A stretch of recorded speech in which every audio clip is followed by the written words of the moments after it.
Well, my next guest knows the issues surrounding the cost of education probably as well as anyone in the state.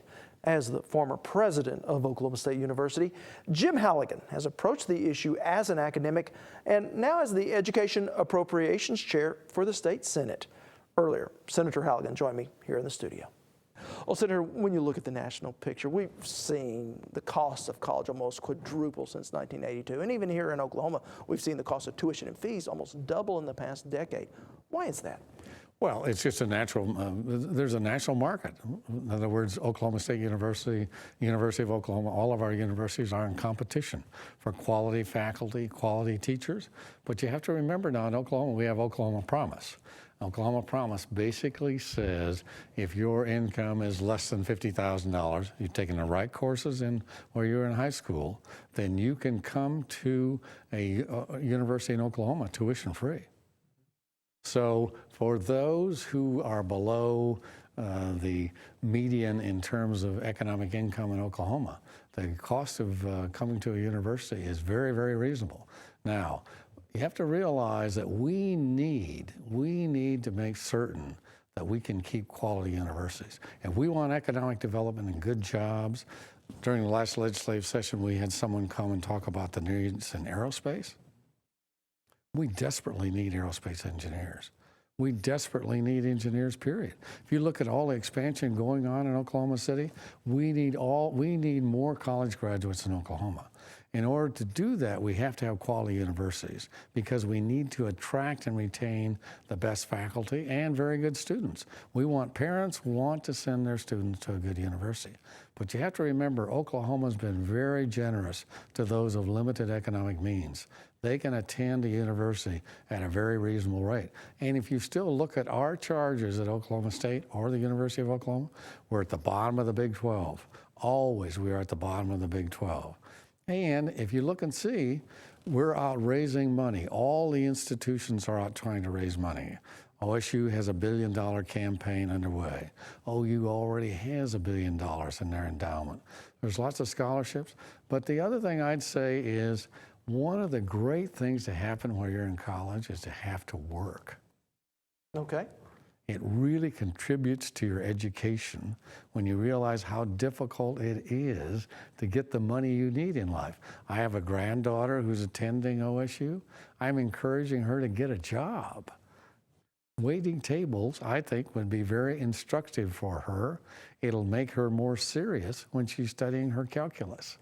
So from my perspective, we have addressed the issue for those of limited economic means if they take the right courses while they are in high school and get ready and don't get in trouble, all right? I think through Oklahoma Promise, we put a lot of money into that program. It's very, very important in Oklahoma. But in order for Oklahoma to advance, it has to have quality universities. That means you have to have quality faculty. You have to attract and retain quality students because they know whether or not these are good programs. But we can do a better job of being honest with our students in terms of the costs involved. And I want to ask you more about that. When you weigh the cost-benefit ratio, not all degrees are created the same. I think you have an excellent point there. And we're about to have interim hearings concerning higher education. That's one of the issues that's going to come up, is we want to make certain before students take out those student loans, they need to consider how difficult that is to repay.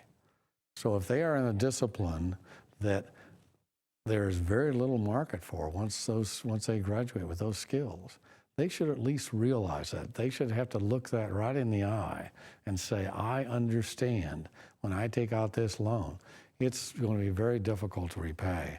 And I think their parents should know also, because their parents frequently are the ones that, because of family honor, are going to feel that this loan must be repaid.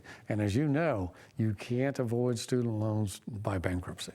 Absolutely, absolutely. You can't write them off. Now, since your time as a university president, how is the funding for state education? How has that gone? There's no question the fraction of the total budget that's coming from the state to universities is going down over a period of time. The University of Colorado is now below 10%. I haven't checked the statistics lately at OSU, but I'm sure they're about 30% of the total budget's coming from state sources. Now, from my perspective, as long as you have plenty of scholarships and work opportunities, let me emphasize the work opportunities. I think you'll learn a lot by working. Then I think our concern with respect to tuition and fees should be muted. We have to be competitive with the other universities in terms of maintaining a good faculty, and that requires resources. But the key thing is, if a student wants to go to college and they have good grades, they've taken the right courses in high school, and they're willing to work, we should have a place for them in all of our universities in Oklahoma. Yet, as a taxpayer, I guess we need to remind everyone that it is an investment in our future. When the one thing that you know is Oklahoma City recently was judged to be one of the most prosperous cities in the United States. You see what's going on in Tulsa. You see all the economic development that's taking place. Oklahoma's unemployment rate's about 6% compared to a 9% nationally. We're doing very, very well. But when people come down there, they say, we need college graduates in order for us to be able to succeed in Oklahoma. And we want those to be people from Oklahoma. We want aerospace engineers from Oklahoma.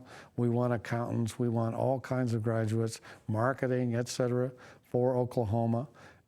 In order to do that, we need quality universities. And that means we have to be able to attract good faculty. All right. Thank you so much. Senator Halligan. My pleasure. All right. Thank you.